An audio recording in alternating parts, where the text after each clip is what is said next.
and an uncertain world, and it's very much an uncertain world and life we're living in now. And so, yeah, I've been working at Sheetal or collaborating with Sheetal now for a number of years now. We love putting these things together. We love being part of the community, the Agile community and the wider business community. We really enjoy generating conversation and debate and just seeing how we can support each other in regular times, and particularly these extraordinary times we're living in now. And it's a time of great change and anxiety, but also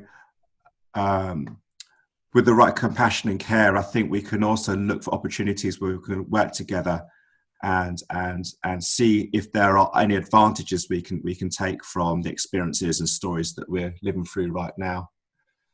So I think we can jump to the next slide, please, Sheetal. Thank you. So one thing that would be good to frame the evening on is, what does value mean to us and our teams, the teams that we're supporting? These could be teams that are in, or it could be teams that we're helping to manage, or teams we're helping to coach. Perhaps we're a leader. So what's valuable to the teams? And we can think about that in terms of their ways of working, the output that they create, but perhaps more importantly, the output. What are their business outcomes? What do they enable for their stakeholders and for their customers? And how can they continue to deliver that great success and that great value in these times which are extraordinarily dynamic, and with all these different anxieties and challenges that we've got to be able to overcome? How can we support our teams create that value to deliver? It could be customer value or stakeholder value, or it could be profit or non-profit. So let's think about value this evening. So if we just jump to the next slide, please.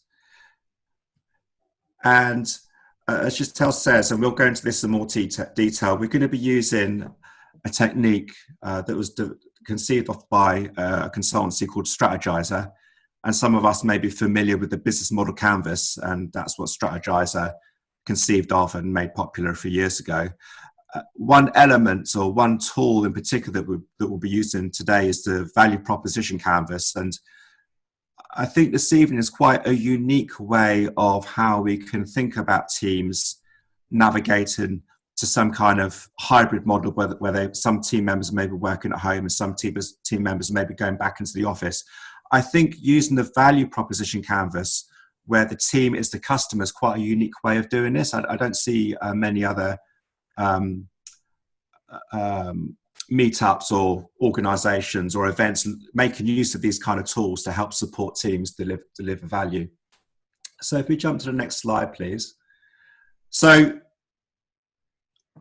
almost all of us have spent many weeks at home now, and strangely enough, for me at least, it's almost become a new normal.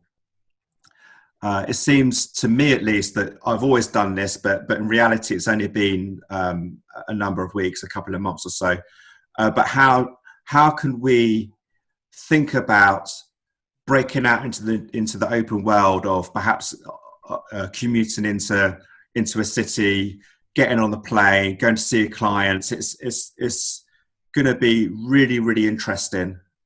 And if you just jump to the next slide, please. It's been quite nice working at home for some of us. We've been close to our family. We've had far more freedom. We've been able to be self-directed. We've been able to, perhaps with our cameras off, be in our gym jams all day. So how could we change our own expectations and think about this not only from ourselves but also from a team point of view? So one thing that we need to do when we're going back to the office is think about public transport. Many of us may not have access to a private car. So certainly in London, we could be getting a bus, or if we go to the next slide, it could be a tube. But in any other cities, there's going to be similar modes of transport. And the government have been beginning to release some guidance on this. And what Sheetal and I have done is just selected some of the bits of advice, some of the recommendations, some of the guidance the government has given. And I think, first of all, disclaimer, Sheetal and I are no experts in this, so it's important to go to the full guidance if you are going to be traveling to work in the next few days or few weeks. It's important to have a look at the official guidance if you're going to be part of a team, advising a team, or managing a team. So that's just a disclaimer that we'd like to share this evening. But despite that, we've copied and pasted some guidance from the government of using public transport, but most importantly, only travel if it's absolutely necessary. If you do need to travel, try and use, if you have a car, then use private transport. If you don't have a private vehicle, then try and walk, try and cycle. But if you have to use public transport, here are some things that I've picked out. So try and avoid peak hours. Try and use contactless payment. So if you're in London, then use the Oyster system. This is going to sound impossible in many situations, but try and be 2 meters apart. Try and have face covering, which is different to a face mask. Face covering is being able to use the right kind of cloth to cover your nose and mouth. If you are within a 2 meter radius of somebody else, try and face away from that person. And when you get back to the office or when you get back home again, just wash your hands as the government has advised citizens to do. So think about this when we're going to be using the value proposition canvas about how we want to support the teams, and think about some of the anxieties, some of the challenges that various team members may be having. And I think the value proposition canvas allows us to have a look at those pains and have a look at how we can think about pain relievers to address these specific concerns and guidances. There's another set of guidance for when we return to the office over the next days and weeks. So if we go to the next slide here, again, I've picked out 5 points. So again, similar to the previous set of guidance, we need to, if we can, continue to work from home. The next piece of guidance is our employers have got to do an assessment and consult with their any unions if the workforce is unionised. Consult with their workforce as well. The third one here is again in a similar fashion to what we've become familiar with. Try and stay 2 meters apart. Number 4 is there's guidance around how to mitigate the risk if you're unable to stay 2 meters apart from somebody in the office. And I think there may be a 5th one there. Mm-hmm. Yeah, so there's a cleaning policy as well. I know my last client that I worked with, they thoroughly deep cleaned the office with professionals every weekend. So that's an example of what our employers have got to consider doing. Again, just a disclaimer here. Sheetal and I are no experts in this space. This is what we've taken from the government guidance. Please have a look at that URL there to get the official guidance. So there's increasing opportunities for us to go back to the office if we're very careful and we do this in a collegiate, collaborative way. But how are we going to do this? How are we going to support our teams to allow them to get back to the office? So with that, I'd like to hand over to Sheetal and thank you so far. Yeah, so yeah, this is one of my favorite slides actually. It's like, what the hell are we going to do? At the end of the day, it's a lot of the government guidelines is almost going against sort of agile patterns of working together, collaboration, meeting together and, co-working together, even parallel coding, peer reviews, all of that is almost like going to go out the window. So it's like, okay, how do we do this? How do we go forward? And I'm not saying I've got the answer. I certainly have not got the answer. Hence why we think, it'd be nice to just kind of put our heads together and see what we can do to pull things together and kind of give ourselves an idea of how we can actually gradually ease back, after the lockdown. We are in an unfortunate situation, but I think, I think we should be able to leverage certain key agile practices that could actually help us, get some thinking going. So what we proposed was that we would take you through the value proposition canvas. Now, as Dean was saying, it was coined by the consultancy Strategize, and I found on a number of occasions it's a really powerful tool when you're trying to understand your customers better. In the work world, when people talk about customers, inside the office environment, your customers are the people that you work with. So we're going to take it from that perspective. But in the real working world, you would use a value proposition canvas to really understand the users of your product. So think of it in two ways. So right now, in this setting, we're going to look at, how we are going to be the customers of getting back to work and easing back out of lockdown. So the first so you've got two quadrants. You've got your customer profile and the value proposition. So we're going to look at your customer profile. This is actually building up your profiling. So what we want to do is we want to think about what are the jobs to be done. So what are our jobs? What are the things that you will try to do, and what problems do you need to solve in terms of actually easing back out? So there'll be a number of things that we can look at. And then think about the pains. What are you dreading about easing out? And then what sort of things are going to just absolutely delight you when easing out as well? Because there's going to be a lot of fear, a lot of stress, a lot of anxiety when getting back into the workplace, especially for the more vulnerable categories as well. So I think we need to really consider these kind of aspects. The next part is the value proposition. So that is actually making it happen. So this is the piece where you understand your customer needs. And then the value proposition itself is that what do you need to make it actually happen? So these are your pain relievers, your gain creators, and your products and services. Your pain relievers, when you're thinking about your pain relievers, think back to the pains, your customer pains back here. And then think about what can you do to make those pains go away? So for example, I'm thirsty, I need a glass of water. So to get that pain away, I need to just drink a glass of water. So there's a very simple example for you. Now the gain creators, in that quadrant, what you want to do is look for the key value items. And that's why we're saying at the beginning of this talk, think about what value means to you. So I think in this instance, for example, value in this case might be, I want to feel safe, or I want to feel, confident enough to leave the house. I want to know that other people are going to social distance. These are our gain creators. These are really valuable to us right now.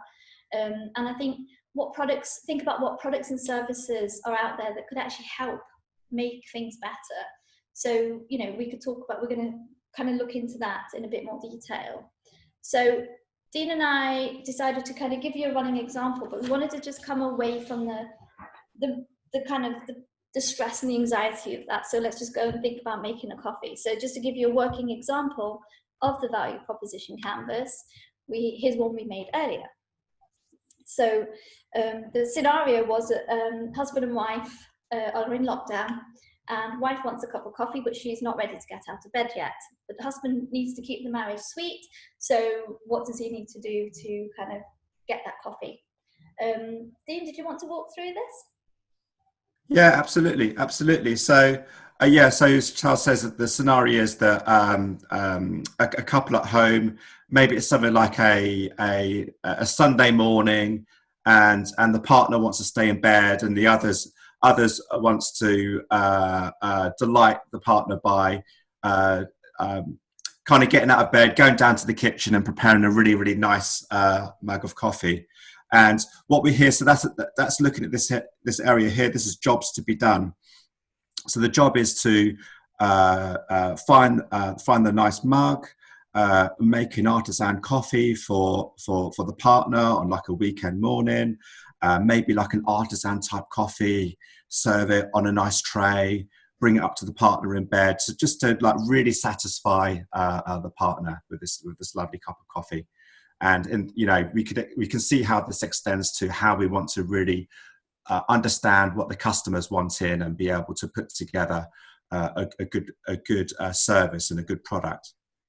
But before we kind of get to the right service and product, we've really got to drill down to who's this customer. What are the pains and gains? So some of the pains is for the person making this coffee. Perhaps they're not very confident. The partner might complain, it just takes ages to make. I want to go down to the kitchen, find all these bits and pieces, find the right mug. Last time I made a bit of a mess of it. Also, it's got to be served on time. We don't want this thing to get too cold or anything like that, or the partner in bed just kind of getting a little bit kind of impatient. But some of the gains of creating this coffee kind of experience is that you can show generosity. The coffee maker can show generosity. Get some brownie points. Get some brownie points to nice to start the day off with, and also just a bit of humour here. This could be something towards kind of saving the relationship if everything's not going very well. Perhaps I should get out of bed and show my love for my partner and do something nice. So this is looking at the customer profile. Let's have a look from a product or service point of view. But before actually jumping to the product or service, let's think about how is this product or service going to create pain relievers or gain creators. So thinking about some of the pain relievers as this product or service needs to do. So in this coffee scenario, we want the service or the machine to choose the right coffee. We want to make sure the machine's doing it at the right temperature, just like the baristas do in the more professional settings. It's got to be done in time, so the partner who's making the coffee using the machine can join their partner in bed without waiting too long. So these previously were pains that the coffee maker had. And this is what the service or this coffee maker machine is going to do, is going to address those pains. How about some of the gain creators? So we said here that this ultimately we want to be able to kind of continue a good, strong relationship. So in this kind of fictitious, humorous example, it's to save the marriage. Maybe there's some nice bonuses here. So this machine is going to make some beautiful kind of art in the foam of the coffee. Gain creators, we're definitely going to get some brownie points rewarded. And then maybe later on down the line, perhaps there's going to be a flipping of roles. Perhaps the person down in the kitchen can stay in bed and they can get a nice, lovely coffee served to them. Okay, so that's looking at the gain creators and the pain relievers that this service or this machine's going to make. And over here, we actually have a look at that. We actually have a look at that product. This is the actual machine here. So yeah, its uses to make artisan coffee. It just specializes in that. It specializes in proprietary capsules of the best bean from somewhere remote in the world. So this is looking at the product or service. So what we've done here, we've had a look at the customer, describe the scenario, the jobs that needs to be done. We've had a look at some of the pains and gains that exist in this kind of setup. Then we've had a look at the value proposition, had a look at this particular product, and in our example, it could be a service, it could be a way of working, to see how that creates those gain creators and pain relievers. Yeah, so absolutely. We, as you can see from the image, we found the perfect solution to this customer's problem, and that is that they don't have to get out of bed. There's a coffee machine that's got an alarm associated with it, so they can wake up on time, make sure coffee's served on time, and they don't have to go too far to make the coffee, and the coffee is made for you. But to think about this in a bit more detail, we can actually let's talk about the objective of this meetup, which was how can we adapt to the gradual easing. Now, because we're small on numbers, Dean, I think you'll let me know if you agree or disagree, but we could potentially look at this together. In a kind of like a different setting. So I'm just going to escape this and put the Jamboard. But by the way, John, thank you for offering that tool of using the span boards. I didn't have time to look into it, so for this session, we can use Google Jamboards. Yeah, no, don't worry. No problem at all. No expectation on my part. I'm just here to listen and learn. Yeah, cool, fantastic. Thanks, John. Always keen to. Where's my WhatsApp on? Find the link. So you almost dragged it across. It was just there on the edge of your screen. There we go. Okay. Right, so let's go through this together. So feel free to unmute because this is actually now going to be a workshop setting. We were anticipating a lot more people, but unfortunately, there's a smaller number, but small numbers are good as well. We can interact and collaborate a bit better sometimes. So I'm going to ask you guys, so I'm going to throw it out to the floor. So can you see the Jamboard? Yeah, just go into full screen mode so people can see it a bit more easily, I think. So if you just go to... Remind me of the command, please. Actually, if you just click on view in your drop-down menu at the top of the screen, click on view, just to the left, a bit more, just at the very top of your screen, click on, yeah, that'll do. Okay, yeah. So I guess I'll kind of just go through the board. So think about, easing out of lockdown. What are our customer jobs? What problems do we need to solve? Yeah, and Sheetal, we're doing this on of a team, aren't we? It's not just us as individuals. We're thinking about a team that we may be in, or a team that we're coaching or managing or leading in some way. Is that correct? Yeah. Yeah. Cool. So in terms, and we started off with the team jobs, as it were, on the right hand side. Is that right? Yeah. So we move right to left. So we always start with the jobs. So when you say customer jobs, you always need to look for the customer problems that need to be solved. So in this case, the problem needs to be solved probably in, I'm just going to put it out there, is, how can we ease back out? So I'll just pop that in.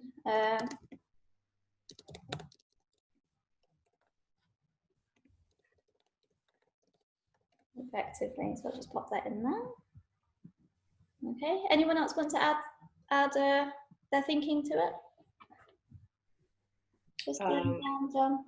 Look at the office logistics of having people with social distance. Yep. Is that way? Yeah. Yeah.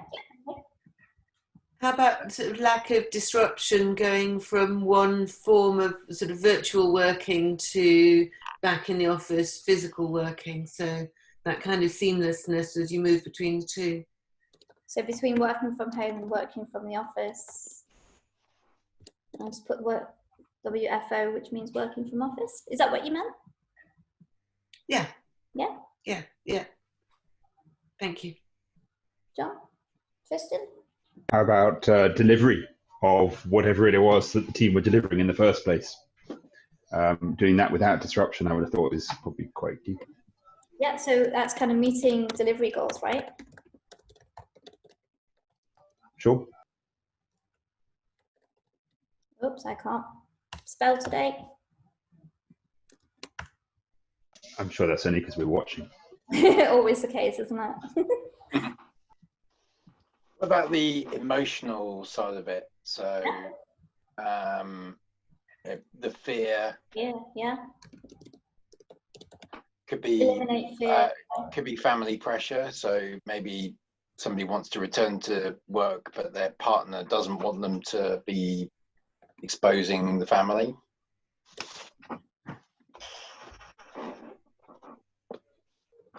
I mean, that would very much be the case if there was somebody elderly in the family group. So perhaps, a grandmother living in the home or something. Yeah, that's exactly what we're looking for here. So we want to kind of really understand. Okay, so moving on to the pains. Would we actually say that one of the pains could be fear and anxiety? Potentially, yes. So, wouldn't it also be interesting to, as part of the job, not have a second bounce or end up with everyone in the office getting the virus and needing 3 weeks off or never coming back? Yeah. Second bounce / wave, isn't it? I think that's a very real fear. And the children are not going to get this related illness. Yeah. They're now talking about those 200 children in the UK with this sort of Kawasaki syndrome type illness. So we've previously been talking about, elderly and vulnerable people in the home and children not likely to get ill, but that seems to now be changing. Yeah, absolutely. And A job to be done should it also include practically what do I need to do to be able to return to the office? So, like getting the public transport. That's a job that I've got to do to be able to continue to restart my life back in the office to some degree. Yeah. And so I'm thinking that some of these that are on the right hand side perhaps could go into the panes. I think so. Yeah, I'm inclined to. Yeah. With you having to use public transport, isn't it a case of also what transport to use rather than public? Because some companies aren't going to want you to be using public transport. I know that my client is saying no public transport if and when we go back to the office. Right. Yeah, so consider what transport to use to reach work. And if you can't get any, you don't go back to work. That's fine. They've got no problem with that. But you're working at home, so you're back at work. But so it's like considering the safest way back and forth, really, isn't it? Okay. Yeah, Sheetal, I've got access to the board as well. Do you mind if I have a go at just seeing which ones on the right hand side are panes and then move them into the panes area? Yeah, go for it. Yeah. Okay. Thanks. Yeah, and in the meantime, what we can do is let's talk about some pains. What would you think is like kind of what's really painful about easing back right now? What would you say is super painful? I suppose potentially. Oh, sorry. Go ahead. Yeah, relearning old habits, I think, because we've all now gotten into a habit of working from home, and now we have to relearn what it's like to not work from home. Yeah, that's a good one. What else? Overcrowding in the workplace. So it could be. And on the streets as well, right? Because we're in London. And on the streets, yeah.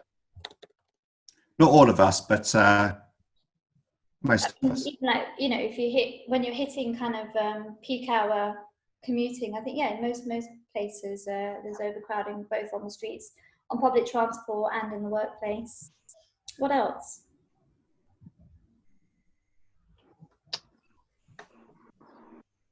Whether the organisation has the right tools to support the hybrid way of working. I think another one is what would you actually be able to do physically in the same location? Because if you can't go within 2 meters, wouldn't you end up having to do the planning remotely anyway? If you've got hybrid, people end up remote anyway. So what could you actually achieve? What's the value of going into the office apart from the old style bums on seats? So I would say bums on seat. Sorry, work from home versus bums on seats. It's more. What is the gain? If you still have to apply the same distancing, you can't really talk to someone next to you. Yeah. You're going to be sending them a message through the same tools that you're using remotely. I think it's also sort of planning work for around location. So where sort of planning so that people you can work around the overcrowding in the office by people being in or out flexibly and only limited numbers being in the office at any one time. And then, as Tristan is saying, working it so that when people are in the office, there's a reason for them to be there. Yeah. And that is the benefits of that are maximised. So if there is a need to physically eyeball somebody, something that can't be done virtually, but I do think that it's sort of minimising that disruption so that people can flow seamlessly. I can leave home, I can turn up in the office, I can carry on working on the thing I was working on when I left home without getting there and thinking, oh, I've left something at home. Yeah. It all needs to be seamlessly available in all places. But at the same time, you don't want to be catching the virus which was there from 5 days ago or from earlier in the day if someone else had swapped with you without having a deep clean. So I suppose there's a gain of good hygiene there. and Yeah, then hygiene measures. cleaners around to clean the offices constantly. So that's a game creator, isn't it? It's Yeah. job creation. Yeah. So I'm going to So put just another one. There's still an episode of Friends that I always remember, which was when Rachel took up smoking because she realised that she was missing out on all the important conversations yeah, I remember that people one. were having whilst they're having a cigarette. And I think there is definitely a potential for paranoia, at the very least, to start kicking in. If you were somebody who was remote and you know there's people in the office, you know, how does that connectivity between those two elements occur? So there's a cultural thing, there's a tooling question, there's a even, you know, if you were in the office and you were privy to a conversation that somebody might normally have been there with you but they're not there, you need to make the additional effort to update them about that conversation, otherwise they'll miss out on what has been discussed. Is this not why really whether you're in the office or not, collaboration needs to be equally virtual, so that the people that aren't physically present are not valued less? Yes. It's that transparency that we were aiming for anyway before COVID, that everything needs to be transparent so that distributed teams, whether they're distributed nationally or internationally, have equal access and equal validity to comment. So it's almost like the addition of a new policy in the workplace, isn't it? So to say that, you know, if you are going to have a meeting, think about who might be working from home that you need to bring in virtually. But I think and also, who do you need to update on a conversation that you've just had in the canteen that you might have otherwise been able to update them easily because they sit next to you normally, but today they're working from home. Yeah. But bringing into the going into a meeting room and sitting close to someone, or going to a canteen to eat close to someone, would that really happen anymore? I know one client where they have 6 restaurants on site, and I don't know whether they're opening again because you've got to go through a particular area of the restaurant to be able to get to the seating, which is close together. And you know where the coffee is. Are you going to be going and using a vending machine because technically no one will have cleaned it before the person before? So that's still pain, isn't it? Really, that's like kind of. Yeah, we're not opening our canteen for whoever goes back for a while. For example, we have a canteen. Pam, were you halfway through? Whoever goes back in the office, because you're used to getting food in the office and now you can't. Yeah, the same with the coffees as well. Like, you know, we all like our coffee throughout the working period, don't we? So, you know, what's that going to look like now? Because again, you know, we don't want to, you know, there's got to be some kind of level of cleaning on the coffee machines and the kettles and things like that. That's interesting. Pam, did you have a point that was half complete? Did you want to finish off your point, Pam? I was thinking that really what this current situation is doing is forcing us to be really disciplined. So if we have a conversation around a coffee machine, whether, you know, the academic, whether we're going to be doing that or not, but if we have a conversation that's pertinent to a project or something we're working on, we should be putting that, sharing it in a collaborative space online so that everybody in the organisation has access to information that may impact them or may trigger new thinking for what they're doing. So pragmatically, is that possible, do you think? Is that if we were to have a water cooler chat or a coffee area chat, that we would have to stop the conversation and rush over to our computers to continue the conversation? No, of course not. You have the conversation, but you have maybe 1 or 2 valuable points that came out of it, and then when you're next at your desk, you go onto your collaborative board and you add them. Okay. I mean, for yourself, apart from anything else, so you don't actually lose that value. But with that, wouldn't you end up having that conversation, or you share the information raise a point. So you'd end up going, oh, let me get whoever I was just talking in back into the conversation so that we can actually continue this conversation, or repeating the information, and then ending up having a further conversation. So wouldn't it be better to have had that conversation in the first place online in a presence rather than sharing the output, having it together collaboratively? I think You're not going back in the office at all, are you? Yeah, that's what I'm thinking. Is the consequence of this of having commonality and ensuring no one misses anything out is going to be really, really challenging, because then what is the advantage of being back in the office if we have to go back and repeat what we said at the Wolves Corner? And it's a fascinating problem. And you know, I don't have the answer to it. This is very democratic. The way we're all working now is very democratic. So I think there are ways that companies that just work remote and just have remote staff operate.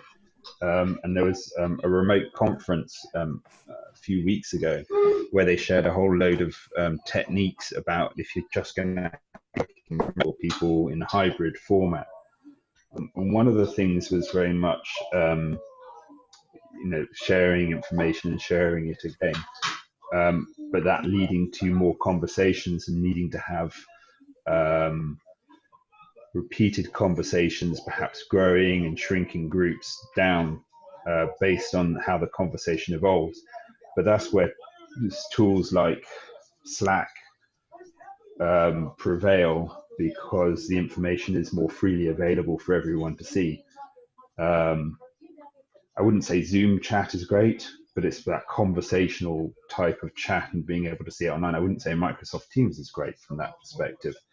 I don't know what real competitor Slack has to that ability to be able to see everything and contribute.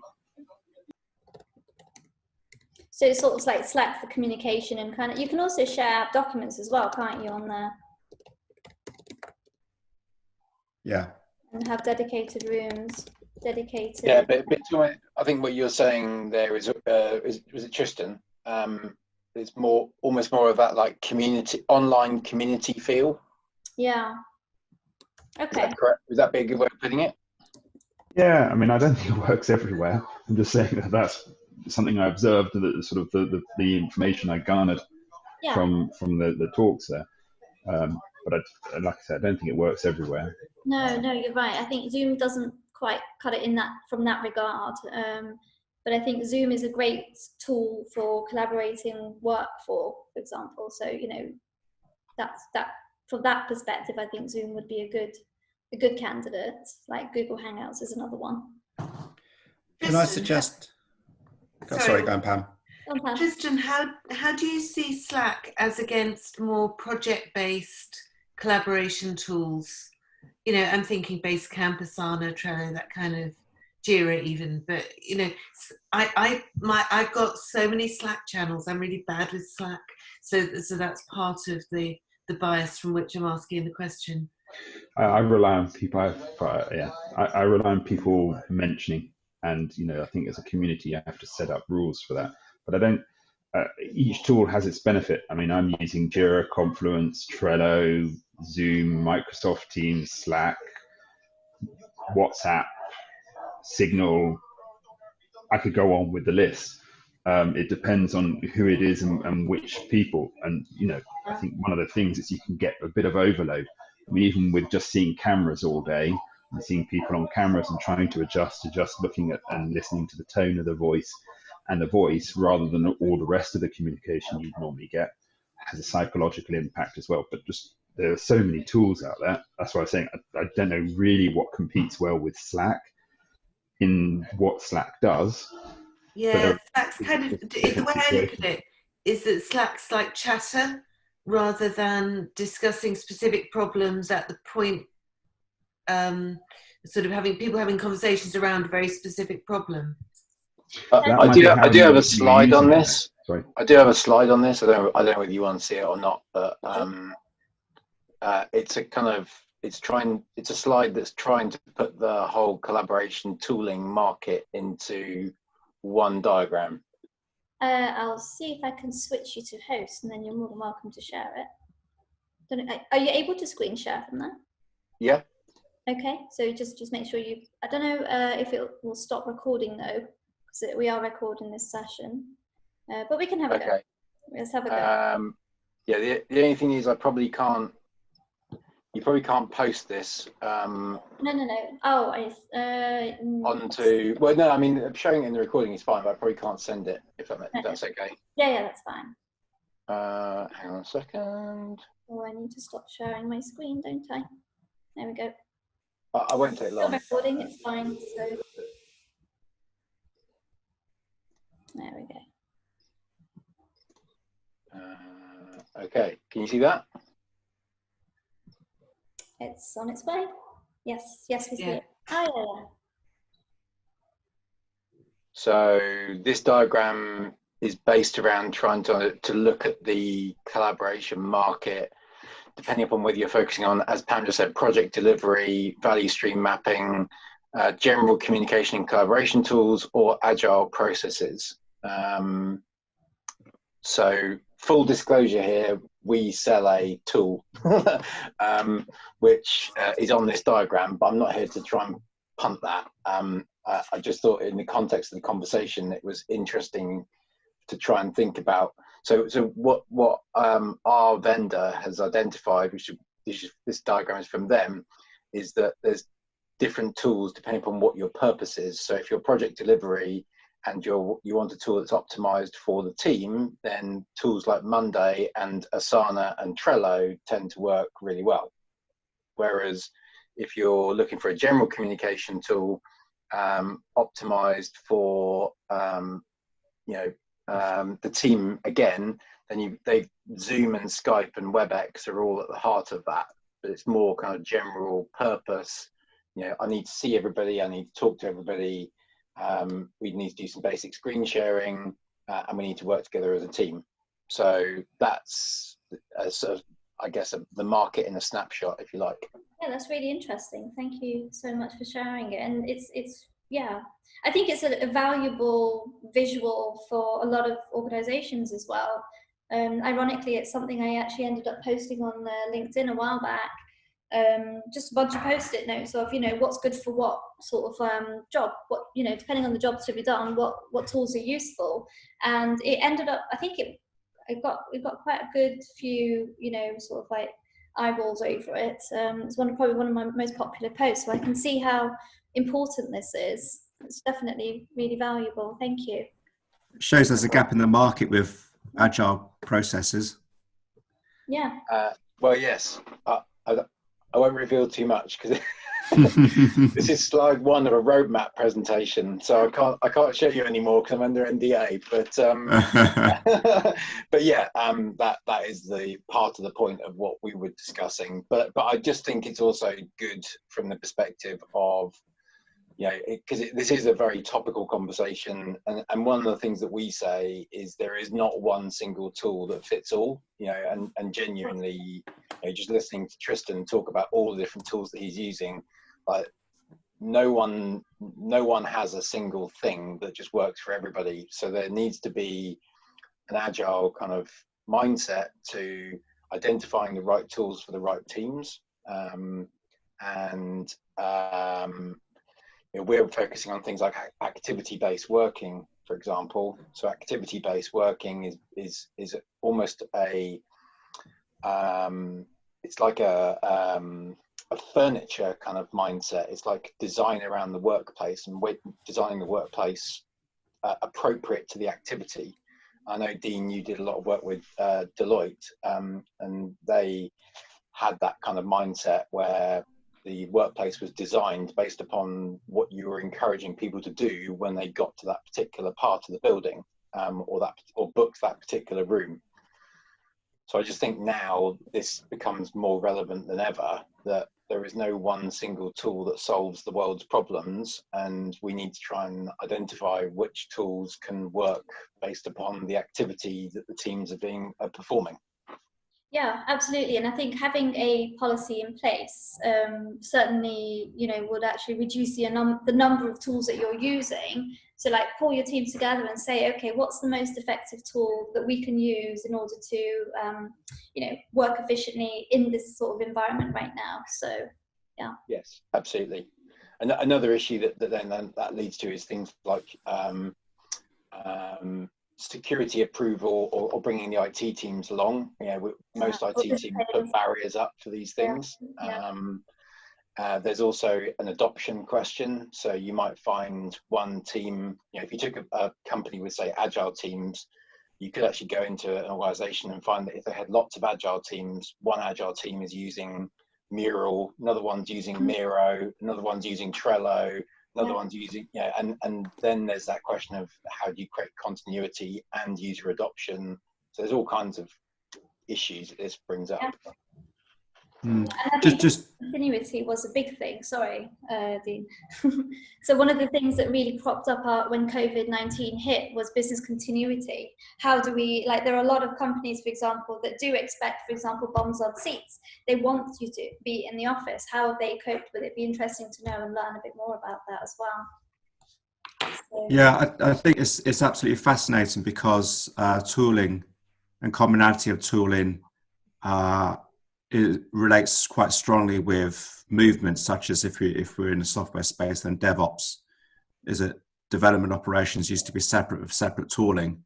But if we move into DevOps where developers have got to have a up-to-date short feedback loop to see how customers are using their product, then they've got to be using the same tools as operations. And in fact, DevOps have got to become one team. So there couldn't be separate tooling, one looking at the live environment, one looking at continuous integration, continuous delivery. So tooling is really, really important.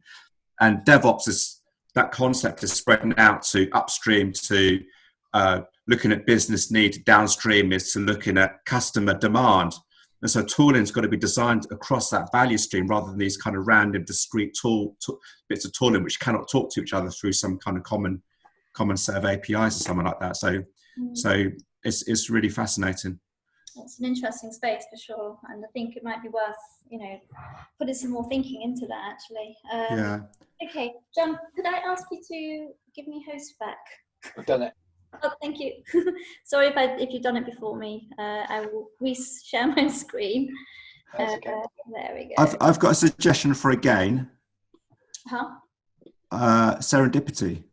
Being back in the office again is serendipity. There's chance encounters which are hard to, if not impossible, to have remotely. Do you want to elaborate a bit more, Dean? So serendipity is the encounters that we have with people that we cannot predict. Yeah. It's those moments. Those moments where it's like, again, it's those water cooler moments, or on a walk to work, you may bump into somebody and you say, "Hey, I haven't seen you in 3 months. How did that project go?" "Oh, you know what? It's terrible. We've been looking for this supplier. They've been, they haven't really been playing ball." And through that conversation, you might say, "Oh, wait a minute.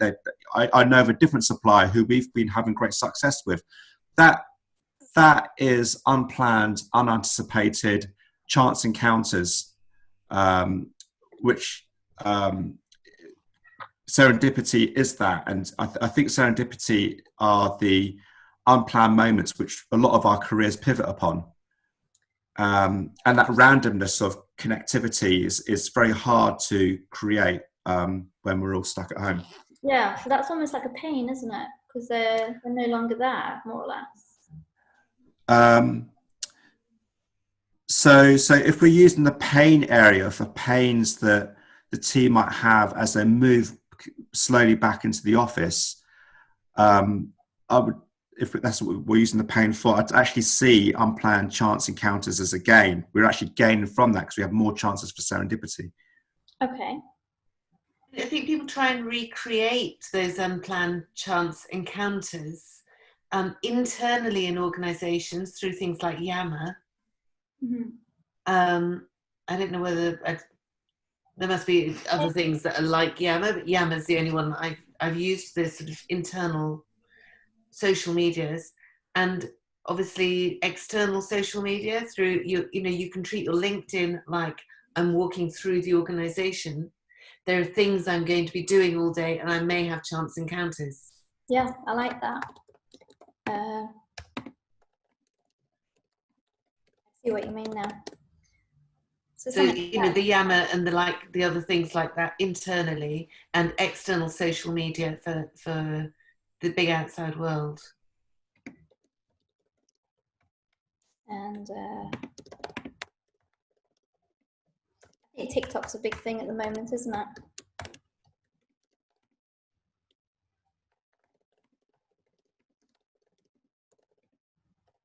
Just in terms of gains, I don't know whether this is the correct place to put it, but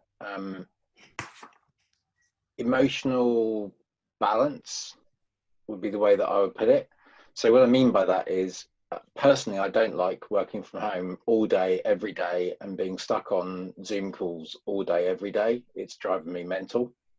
That's quite tiring as well, isn't it? It is tiring. It's actually incredibly, I can understand how it's incredibly productive, because I'm having way more meetings than I would actually normally have if I was going to be traveling as well. But from an emotional perspective, I'm finding it quite difficult to look forward to each day. It does feel like Groundhog Day. Yeah, it does. Yeah, I know what you mean. And I think they call it Zoom fatigue, don't they, at the moment? Yeah. I don't know about you, when you're sitting all day at your desk and you've got back-to-back meetings and you've been talking all day, I find it extremely exhausting. I don't know about you guys, but we find ways to escape from the desk, really, don't we? So, but it's also, it's not just the escape from the desk, it's then the social interactions. So, picking up on Dean's point about the water cooler moment, well, obviously one of the things that a lot of people do in London is they go to the pub after work for a chat. And that's always nice. So. Yeah, and it's just that social interaction. One of our suppliers posted an article. They said they didn't want it to be called social distancing. They wanted it to be called physical distancing, which I thought was quite a good point, because the swapping of the word is quite different. It is. It's an interesting word, actually. I don't know if you know this, but the movie Contagion is where the term social distancing seems to have come from. I don't know if you've noticed that, or maybe, it's probably from the World Health Organization and CDC anyway. But I don't know if any of you have watched that movie recently, but, they used a lot of the terms in that movie, and I was just like, wow, this is a little bit, too close for comfort, really. No, I haven't seen I have another gain for those who are able to go back to the office, and that is the use of physical material. Use of what? Physical material. So the ability to collaborate and share on the same canvas, that could be a whiteboard, it could be using marker pens, it could be using any form of physical material is something that I think we've all lacked the last few weeks. Yeah. So like, I think whiteboards, yeah. So my only question about that is, doesn't that then rely upon everybody in the team being in the office? Yeah, it does. I think this is more of a that was something that was nice. It was a game previous. It was back in pre-COVID times, I suppose. But post-COVID, I can't see how that would work. I think Pam said something about where everything's a bit democratized at the moment because everyone's at home. I think there's a potential gain there where there's information radiators and the freeing up of information.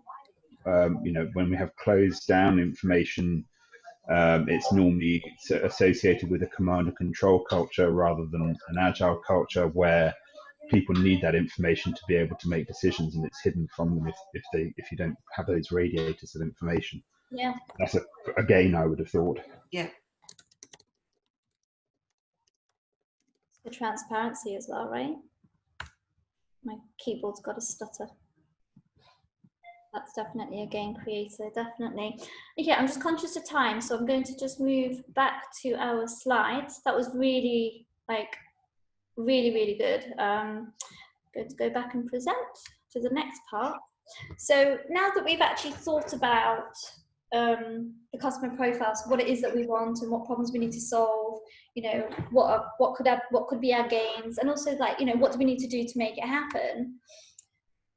Dean and I actually added this as an extension to the value proposition canvas, and that is to actually think about, okay, who do we need to make it happen?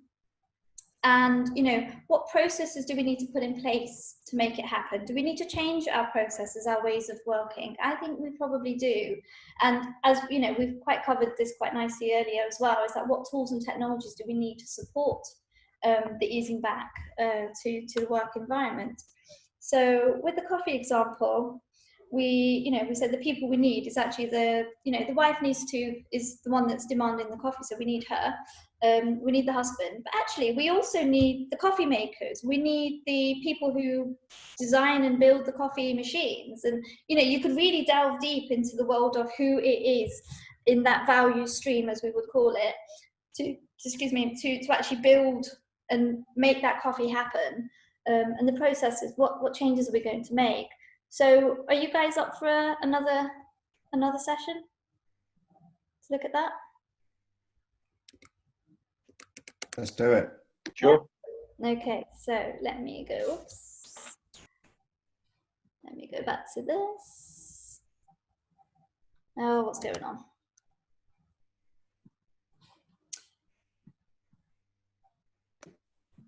Let's go back to the Jamboard. There we go. So, yeah, so let's think about who do we need, you know, to make these things happen. Who do we need to make the change happen? You know. So just as a quick point here, I don't know whether or not anyone else has heard this, but we've heard that companies are forming return to work teams, which are being made up of people from HR, facilities or real estate, and the way it's been put to me is it's usually some form of technology, but often IT. But the idea is to try to look at it from a human side, from a property physical side, and from an IT side. Mm-hmm. Right. So I don't know if anyone's heard of companies that are doing that already, but we've been told that's happening. I mean, I would say you're missing business risk as well. So I would put an executive of some sort in there as well with that team, because they'll be looking, like say, HR, people, real estate, security, IT, and the business risk of can stuff still be delivered if we have that second bounce or that sort of thing. I know this might sound out there, but what about cleaners? Cleaners really can add value here. Absolutely. Well, yeah, I mean, again, we are promoting a technology solution which does things like desk booking, which when people use a desk, it knows that the desk has been used. And then when they leave the desk, it can send notifications to cleaners to ask them to come and clean the desk. But of course, most companies don't have kind of on-site cleaners that are just waiting to kind of jump in and clean something after it's been used. I was going to pick up on this when it was said earlier that, you know, I think just cleaning at the weekend, for example, will no longer be seen to be acceptable to most employees, let alone the employer. Yeah. You know, so there's that question of, is there somebody who's actually, even if you don't have a cleaning company on site, are there a team of people who are part of maybe the facilities team who are asked to take on additional cleaning responsibilities? I don't know whether it's going to happen or not. I'm just posing that question. But then there's also going to be people who need to be trained in a specific way, because you could like this to, if you go and use an Airbnb or hotel, you know, that it needs to be cleaned by someone who's certified and certifies I have killed every trace of any virus that could potentially be in that environment. Yes, absolutely. In that case, it's like spraying classrooms with, I don't know, fumigating stuff, but antivirus fumes or whatever they are. Yeah, well, again, I've heard people saying, well, we'll just leave some disinfectant wipes around the office and people can just wipe stuff down. But you're absolutely right that that's going to achieve almost nothing. Well, it's the air conditioning of the building, isn't it? So if you share a building, yeah, and it goes into one vent on floor 1, and floor 5 it comes out, and it spreads quite rapidly. If someone has the virus but they're not showing symptoms, or the test has come back as a false negative. So that's an interesting point. Will air conditioning systems be turned off? And should people be allowed to open Legionnaires windows? and stuff. You know, airplanes and Legionnaires, air conditioners are the worst transmitters, aren't they? Well, aeroplanes normally have ultraviolet, I believe, from a friend. They normally have ultraviolet in the air conditioning, which should kill off viruses. And they also bring in air from the outside, which is super heated or frozen, or what comes in freezing and gets heated by the engines. So it tends to kill a lot of stuff. I don't know. I'm no expert. I don't know about this. Interesting, though. Could they repurpose some of that for workplaces in time? Have jet engines outside every office. Well, no, the air conditioning technology. Yeah, the ultraviolet. I actually added that in as one of the tools. Sorry, not process. It's not a process. It's natural ultraviolet. It's an extension of the air conditioning. So upgrade. I would say upgrade. Then you've got all the door handles. They need to be automatic. You can't have a manual door anymore because can you swipe a card? Yeah, because when you swipe it and make contact, you know. Yeah. All doors are going to have to go. All doors are going to have to go. All doors, gates. Have you not noticed? Everybody's leaving them open now. Doors, gates. That just. When I go to the toilet, it's shut. I'm sorry. But I've heard of companies putting changing it from a door handle to a door foot, so you can either push it or pull it with your foot.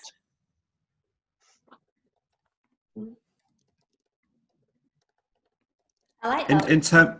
In terms of a process, or I'm not sure if this is people, but just regular feedback with the teams, rather than just tell them just how it's going to be done and good luck to you. Just have daily contact with the teams, how you feel, and let us know how things are going. How can we get better? What lessons have we learned? So it's almost like a daily retrospective on these new ways of working. So don't you in the UK have the HR teams actually ringing you, going through a constant loop of ringing you and making sure you're all right and your family are all right, like happened in Spain? For my last client, we did have. It was more the leaders within the department. So we didn't have HR doing that. We had our leadership team just being very close and attentive and with regular contact, but in a similar way, yes. Yep, I've just put it here. So that's a really good one, actually. So an assigned monitor of some kind, so someone to actually, gather feedback from teams and other individuals in the workplace to see how they're going and they feel safe. It's like that very simple question: do you feel safe? Yes or no? Yeah, that to me that seems more like a process. Yeah. Rather than a type of person. So how about blood tests done by companies, or I don't know where that goes, on privacy grounds, and electronic scooters for the UK, because I think they're missing. I mean, I think in every other country they're fine, but the UK's a special case for you guys. Is this to get to work or around the office? Well, that's a brilliant idea. I think one of the sites where I work, it's needed to get around the office and to get from wherever the car park is, but also, to get around the city, definitely. I think any city that doesn't have it is, I don't know which century they're from. That's interesting. I'll say that will be a tool. Sounds fun. I mean, wow, that's really interesting. See, it's like, there's this.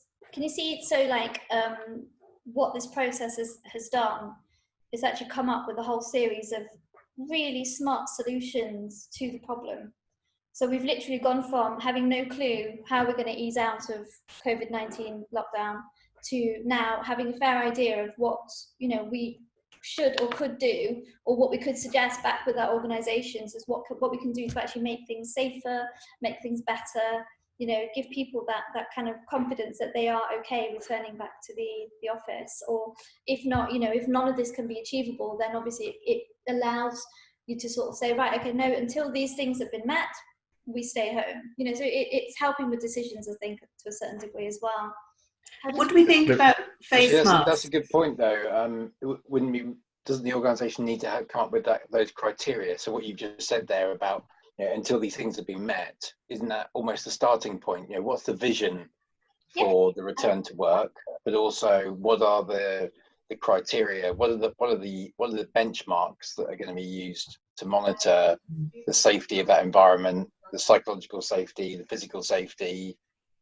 Yeah, so you could then move on to another visualization tool to actually pull these things to the surface. I think Pam had a point about personal protective equipment, be it a mask, be it gloves, be it alcohol gel, but also we haven't put anywhere down insurance, because if a company tells me that it's safe to come and I catch the virus and die, their insurance is going to pay, isn't it? Or, I don't know, a family member dies because they were high risk, but I was told to still come in by the company. Or how much do they allow people to say, no, I can't come in because of X or Y or Z? I don't know. That's really interesting.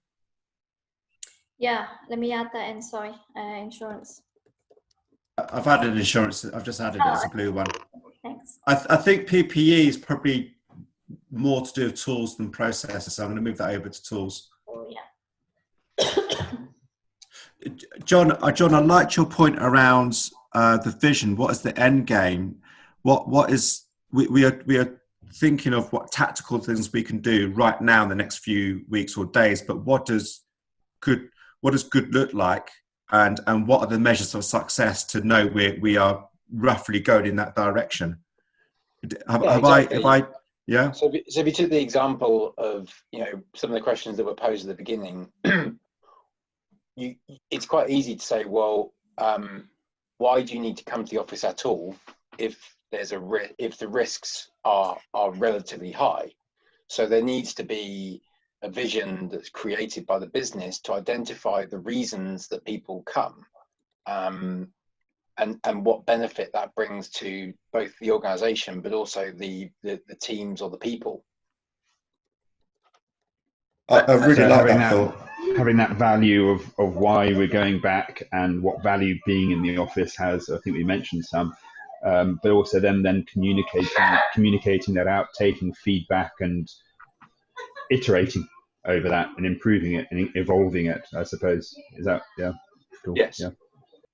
Yeah, this is interesting because we have thinking about the vision, what does good look like, then we can from that have what are our values, what's important to our people, to our workforce, to our suppliers, to our customers. Yeah. And from that, what are our strategies, what are our hypotheses which we believe will actually get us to demonstrate our value and get us towards our vision. And then on those strategies, which ones do we actually want to try now? And for each of those strategies, what are the measures of success, and actually put those into progress and review those every few days or every couple of weeks or so to know whether we're navigating towards our visionary state. That's really nice, John. You've really triggered a train of thought which is worth exploring. Yeah, thanks, John. Yeah, well, so if you took a really simple example to provoke that conversation, and which is the construction industry, because the government have been pushing the fact that construction companies return to work soon. Obviously, a building is not going to get physically built without somebody there building it, right? There's no technology that will build a building on behalf of a human being. So the people who are physically building it have to be there to build it. But there's a whole bunch of other people who might be involved in design, health and safety, quality control, the supply chain, managing all the people on site who don't necessarily need to be there. So that's a good example. Yeah.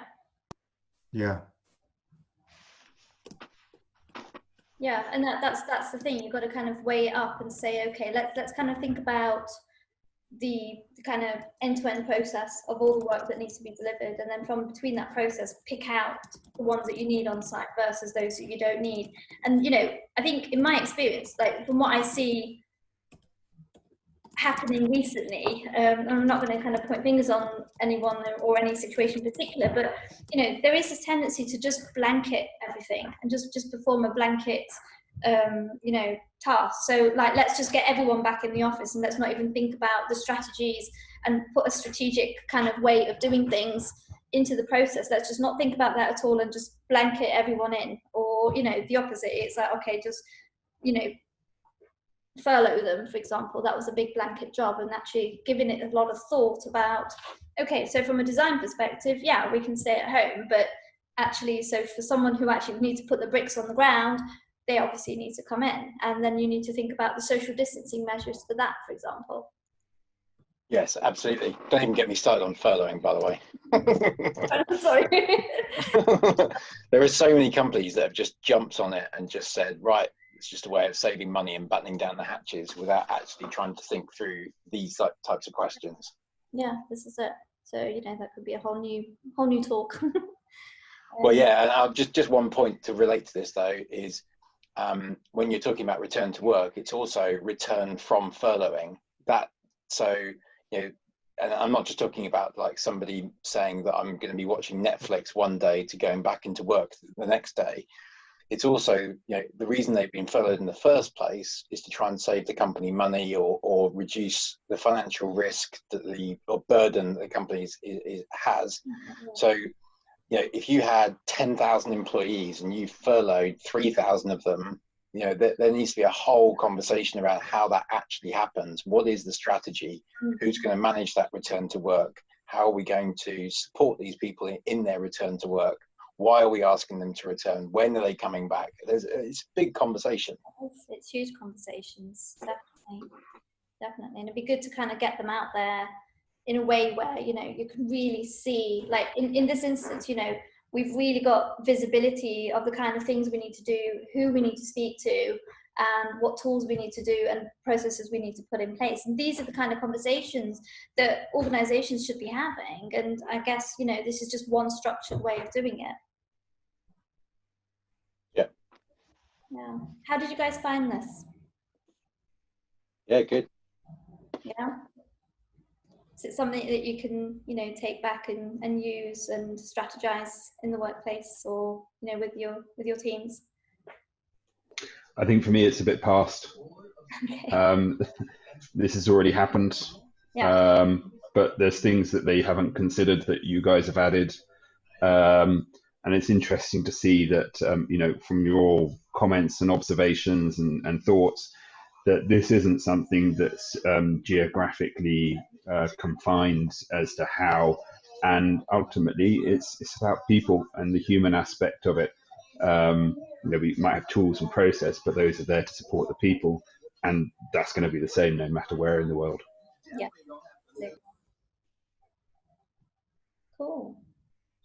Okay, well, I think we've reached the end of the talk and the workshop. I just wanted to say thank you to you for coming in and collaborating with us. I found it generally interesting, and actually I found myself learning a lot from you lot as well, which is much appreciated. Thank you. Yeah, thank you. Thank you. Just to mirror Sheetal's thoughts as well. Thank you for coming along there. We weren't big in number, but we had plenty of good thoughts and collaborations. We're going to be sharing this stuff, aren't we, Sheetal, with this, the deck and this Jamboard? Yeah, I'll be happy to share the outcomes. So I'll be sharing the outcomes on the meetup page, and we've recorded the session. So, if anyone who didn't make it, hopefully they'll be interested in seeing what happened and what took place. But yeah, no, I'll be happy to share the board and the slide deck if you wanted to. That'd be great. Do we need to, would you just share it to everyone, or do we need to give you email addresses or anything? I'll pop it in the comments, it's fine. Okay, brilliant. Thank you. Thank you. Thanks for joining, and you know what, guys, have a lovely, lovely, safe evening at home. Thanks, Sheetal. Thanks. Thank you. Thank you. Bye, Dee. Bye. Bye, Tristan. Bye, John. Bye, everybody.